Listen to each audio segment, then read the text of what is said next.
Arizona Territory. 1879. The desert stretched out like a kiln, and by midday, the sun burned so hot it felt like the sky was pressing down to crush her. Francesca Nolan stumbled over a patch of dry mesquite, her skirts heavy with dust, lips cracked, and eyes too dry for tears. She had not seen another soul since her mule died the day before. Her canteen had been dry since sunrise. Her legs trembled with every step. She barely noticed the man at first. He was just a shape in the heat shimmer, sitting still on a boulder like he had nowhere to be. But as she dropped to her knees, he moved fast, dropping from the rock, boots crunching gravel, a sloshing sound in his hand. "Here." His voice was rough, quiet. He knelt beside her with a canteen, his fingers brushing under her chin to tip her face up. Francesca blinked, too weak to speak. Her mouth opened and the water touched her tongue, cool, sharp, real. She drank, gasped, coughed, then drank again. "Slow," he said. "Easy now." She looked up at him, squinting against the light. He had a beard the color of river mud, dark eyes steady under a wide-brimmed hat, and a scar that ran from the edge of his jaw down into the collar of his shirt. Dust coated his coat and boots like he had been walking a long time. "Who are you?" He sat back on his heels, watching her. "Name's Nolan Vance." Her breath caught. "Nolan? Yeah." She gave a dry laugh. "That's funny. I'm Francesca Nolan." He smiled, just slightly. "Well, guess this was meant to happen." She took another sip, slower this time. The water steadied her head enough to think. "How long you been following me?" "I was not following you. I came from the east, saw you fall from the ridge yonder. Figured if I didn't get to you in time, the buzzards would." She wiped her mouth with the back of her hand. "I was headed west. My brother's ranch in Yuma. Or was. I took a wrong track. You were more than a little off." Nolan stood and offered his hand. She hesitated, then took it. His grip was warm, firm, and pulled her to her feet like she weighed nothing. Her knees trembled, but she stayed upright. "There's a canyon a mile north of here," he said. "Shade. Water." "I was headed there to camp." "You live out here?" "Not exactly. I passed through. Never much cared for staying in one place." Francesca nodded, her heart slowing from panic to something heavier. "I had a mule. Supplies. They're gone. You still got your boots and your name. That's something." She looked up at him. He was already turning, leading the way with the canteen swinging lightly in his hand. She followed. The canyon was narrow, hidden by sandstone boulders, but down inside, it dropped into a pocket of green. Cottonwoods swayed over a slow-moving stream, and the air turned cool in the shadows. Nolan set down his pack near the water and motioned for her to sit. Francesca sank to the ground, legs folding under her. She drank again, and this time, it felt like life crawling back into her veins. "You were right on the edge," Nolan said, crouching beside her. "Another hour, maybe less, and that heat would have taken you." She nodded. "I should have known better. Most folks think they can handle more than they can. Desert's not forgiving." Francesca leaned back against a rock. "Why did you help me?" He shrugged. "Because you needed it. You do this often? Help strangers in the middle of nowhere?" "No," he looked at her, eyes steady. "Just you." She watched him a long moment. There was something about the way he said it, like it mattered. Like he meant it. By nightfall, the canyon turned gold with the setting sun. Nolan had made a fire, small and neat, and handed her a tin of beans warmed over the flames. She ate slowly, eyes on the man sitting across from her, his face lit by the fire. "You really do not stay anywhere long?" she asked. "No. Not since the war." She nodded. "You Union?" He hesitated. "Confederate. Cavalry." She watched his face. "That why you do not settle?" "Maybe. Or maybe I just never found a place worth staying." Her voice was soft. "What if you did?" He looked at her, then long and hard. The fire crackled between them. "Then I would stay." She felt something shift in her chest. A quiet click like something finding its place. I was engaged once, she said, surprising herself. Before the war. He died in Shiloh. Nolan nodded. Lost my brother there. They sat in silence after that. The kind that did not feel empty. Just quiet. When she finally laid down on the blanket he offered, the stars above were sharp and countless. Nolan sat with his back to a boulder, eyes on the dark. Thank you, she said. He looked over. Sleep. I'll be here. She closed her eyes. Promise? He did not answer right away. Then softly, yes. I promise. And she believed him. At first light, the canyon walls glowed a soft rose. Francesca woke to the scent of juniper smoke and the low sound of flint against steel. Nolan crouched near the fire pit, coaxing a flame from the ash with practiced hands. His coat was off, sleeves rolled, and the morning chill clung to the air. She sat up slowly, aware of the stiffness in her limbs and the ache behind her eyes. You sleep any? His voice was quiet, not looking up from his work. Some, she said, brushing grit from her skirts. Not much. He nodded once. Coffee's about ready. You take it bitter or worse? She gave a tired smile. I'll take it however it comes. He poured from a blackened tin pot into a metal cup and passed it to her. She held it between both palms, letting the heat soak into her fingers. The taste was sharp and burnt, but it steadied her. He settled across from her with his own cup, cradling it in one hand. The silence between them wasn't strained, it sat easy, like stones in a riverbed. I'll walk you to Yuma, he said, eyes on the canyon wall. If that's still where you're headed. I don't know anymore, she said, surprised at her own honesty. My brother sent for me, but I haven't seen him in years. We weren't close growing up. He was always more concerned with cattle than people. Nolan looked at her then. You don't think he'll take you in? He'd give me a roof, maybe a spare room, but I'd be a guest, not family. And I've had enough of being a burden. You think you're a burden now? I lost my mule, my supplies, and nearly my life. I don't exactly feel like an asset. He didn't answer right away. Then, finishing his coffee, he stood. You kept walking when others would have laid down. That counts. She watched him as he packed away the pot and folded his blanket. His movements were deliberate, quiet, not wasted. Where were you going before you found me? She asked. South of here. Heard there's work down near the river. Freight wagons needing guards. I was going to look into it. You'll still go? I might. He glanced at her. Depends what you decide. By midday, they had climbed out of the canyon and turned west. The land flattened into open scrub and the mountains behind them faded into haze. The sun was high, but the wind cooled their backs. Francesca's boots rubbed blisters onto her heels, but she didn't complain. Nolan didn't ask. They paused when a hawk cut across the sky above, its wings stretched wide. Nolan shaded his eyes, watching it disappear toward the hills. You ever hunt? He asked. Only rabbits. My father taught me when I was young. He said if I could shoot, I'd never starve. You have his rifle? She shook her head. It was pawned in Albuquerque. Paid for my last coach ticket. She hesitated. He died in Kansas after the war. Fever took him slow. Nolan's gaze stayed on the horizon. Mine went fast. A horse rolled on him in Virginia. He never saw me come home. They walked in silence again. When the sun dipped low enough to paint the sky in streaks of ochre, they made camp beside a dry wash. Nolan gathered deadwood while Francesca arranged stones into a circle. As dusk settled, she stirred a pot of beans and crushed dried chili into the mix. Nolan sat nearby, sharpening a small blade against a whetstone. The rasping sound was steady, not rushed. You ever think about staying put? She asked. Sometimes. Then I remember what it cost me last time.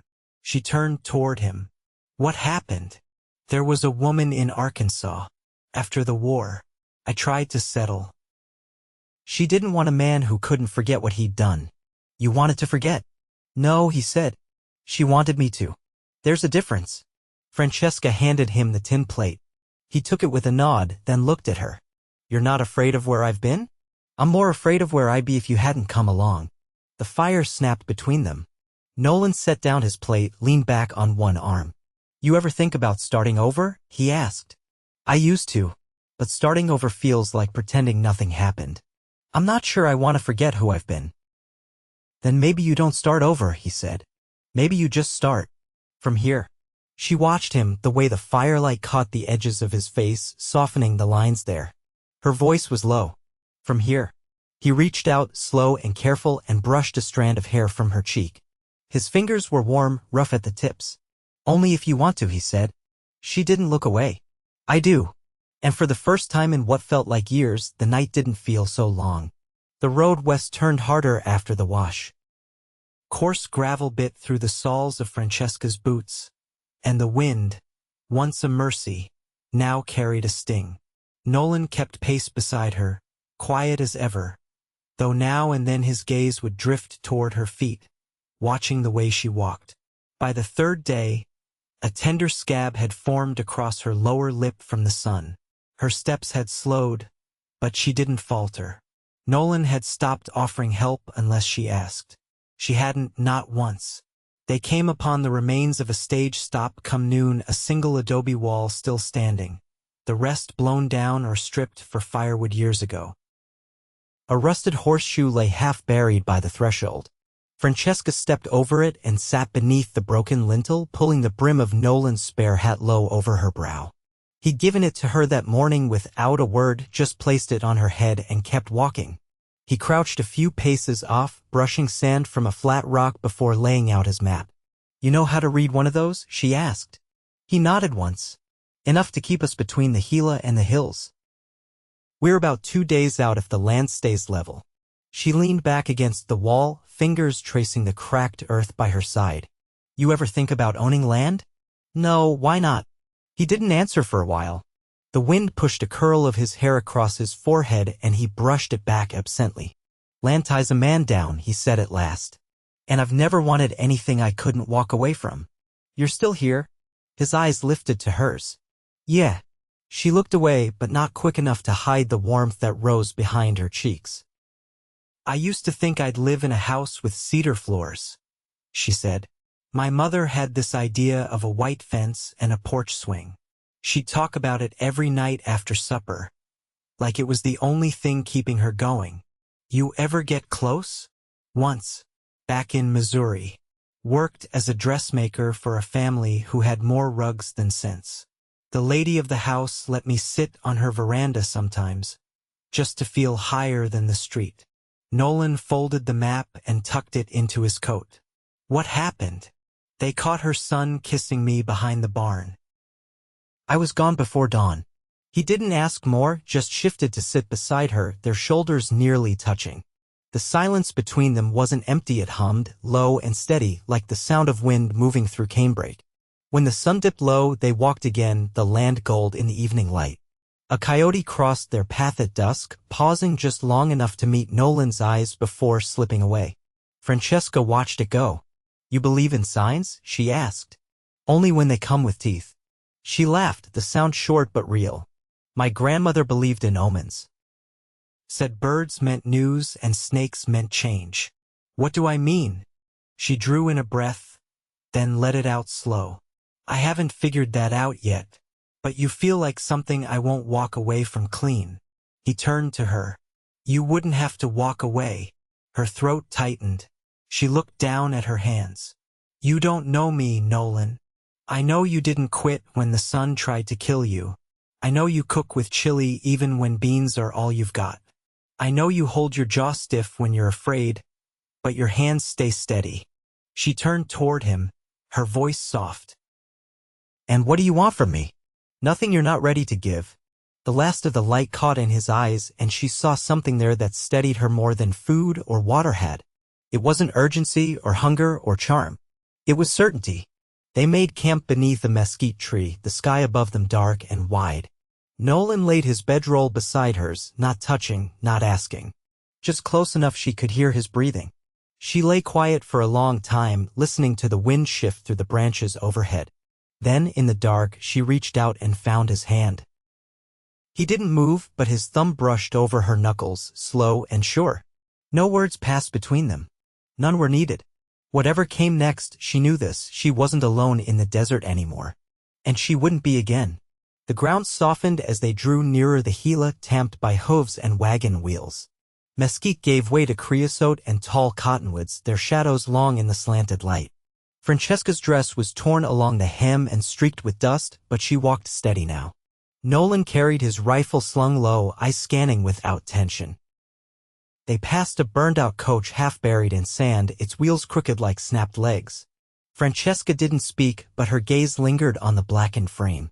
Nolan stepped around it without pause. "What happened there?" she asked as they cleared the wreck. "Bandits, maybe? Or someone tried to light a fire and the wind turned. Doesn't take much to lose everything," she said, then added, "I'm not afraid, if that's what you're wondering." "I wasn't." Her mouth curved just a little. "Good." By dusk, they reached the bank of the river. Not wide, but enough to fill the air with damp and pull the sting from her throat. She knelt and let the current run over her hands. Nolan unpacked a coil of line and began tying off a snare in the brush. "Do you trap often?" she asked. "When I need to. Jackrabbit, mostly. Once caught a badger by accident. Meanest thing I ever let go." She laughed, tilting her face toward the breeze. "I once trapped a skunk. My father made me sleep in the barn for a week." He looked back at her from where he crouched. "You've got more grit than you let on. I'm tired of people only seeing me one way. I'm not just lace and lessons. I never thought you were." She stood, brushing off her skirts. "Then why do you keep treating me like I might break?" "I don't," he said. "I treat you like someone I'd rather not lose." Her steps slowed as she crossed to him, boots pressing soft into the damp soil. "You think I'll leave when we reach town?" "I think you could. Would you stop me?" He met her eyes, the shadows of the cottonwoods flickering across his face. "Not unless you wanted me to." She took a breath. "What if I did?" He didn't move, but his voice dropped low. "Then I'd ask where we were going next." She looked away, embarrassed by the heat rising in her chest. "I don't have a plan. Neither do I." She sat beside him, tucking her legs beneath her. A pair of ducks passed overhead, wings beating low. The scent of wet earth clung thick in the air.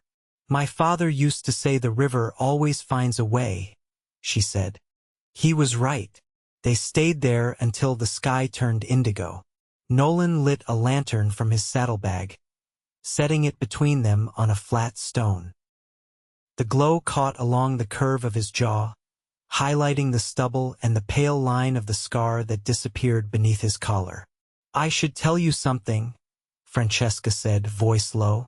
"I wasn't just going to Yuma to see my brother." He didn't speak, only waited. "I had nowhere else.